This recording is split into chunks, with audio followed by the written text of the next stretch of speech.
Boa tarde, hoje é dia 31 de maio de 2026. E agora que a gente está falando sobre processos industriais, a gente já falou sobre concentração industrial, desconcentração industrial, a diferença entre processos industriais e tipos de industrialização, que é a manchesteriana, a plataforma de exportação, o modelo planificado, a que o Getúlio Vargas implantou no Brasil, etc.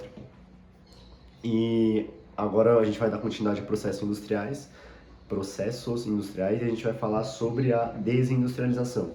Então, todos os processos industriais, exceto a concentração industrial, que acontece até 1990, a maioria deles acontece a partir de 1990. Só que esse aqui da desindustrialização, o primeiro, que era a concentração industrial e a desconcentração industrial, eles eram numa escala mais nacional.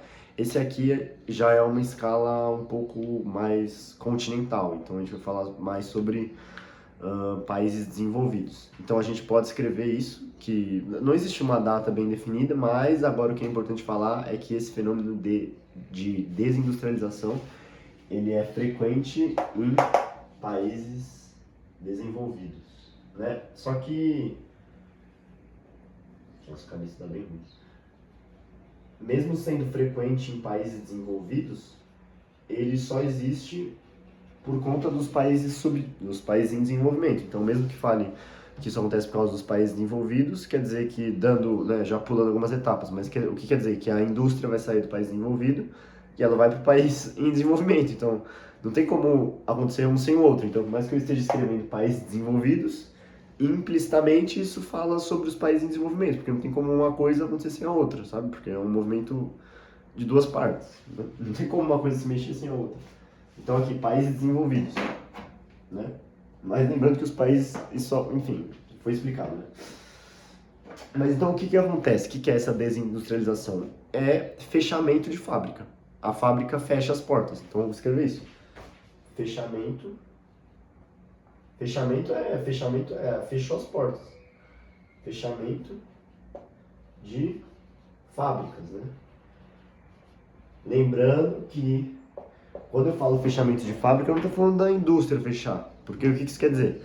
Se eu estou fechando a fábrica e eu não estou fechando a indústria, isso significa que a fábrica, a gente viu na primeira aula de industrialização, a diferença de fábrica e indústria. A indústria, ela é um conglomerado de múltiplas fábricas. Então, aquele negócio do Barão de Mauá e do Getúlio Vargas. O Barão de Mauá, ele não industrializou o Brasil, ele colocou 10, 20 indústrias, entendeu? Quem industrializou de verdade, que colocou ferrovias, que colocou meio de transporte, que fez isso e aquilo, foi o Getúlio Vargas. Então, você fechar a indústria não quer, você fechar a fábrica não quer dizer que você fechou a indústria, certo? Então é isso que o país desenvolvido faz. Acontece que é o seguinte, conforme você é um país rico, etc., você começa a priorizar certas coisas que o país em desenvolvimento não precisa priorizar, que é o quê? Leis ambientais e leis trabalhistas. Então o que acontece? País desenvolvido, lei trabalhista e lei ambiental forte, né? Porque o país em desenvolvimento também tem lei trabalhista e lei ambiental, só que aí é muito forte mesmo. Então país desenvolvido, leis trabalhistas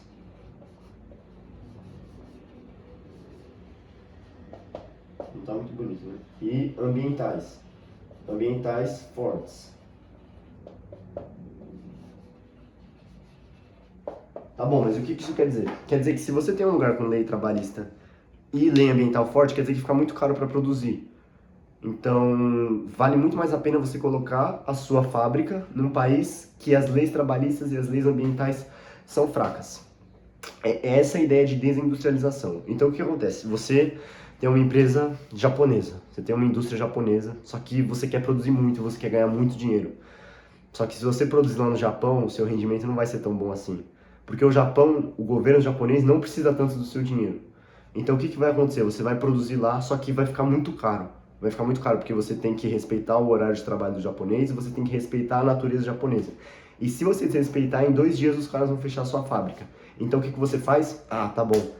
Vou botar a empresa, não é nem mais na China, vou botar a empresa na América Central. Vou botar a fábrica nos confins do mundo, porque lá o governo não tem dinheiro, os caras são meio pobres e eles querem que eu coloque a minha fábrica lá e eu posso fazer o que eu quiser lá. Porque as leis, elas podem até se aplicar para os outros, mas para mim elas não vão se aplicar. Então esse é o processo de desindustrialização. né? Resumindo, vale para os países desenvolvidos. Você vai pegar a sua fábrica num lugar que tem leis fortes e você vai levar para outro lugar em que as leis são fracas. E lá você vai conseguir uma mão de obra especializada, seja do seu país ou seja uma mão de obra especializada do próprio país, que você precisa pagar menos, porque como a lei trabalhista é fraca, você paga menos para o cara que sabe muito do que pegar um cara que sabe muito do seu país, porque a lei do seu país ela acaba sendo mais forte.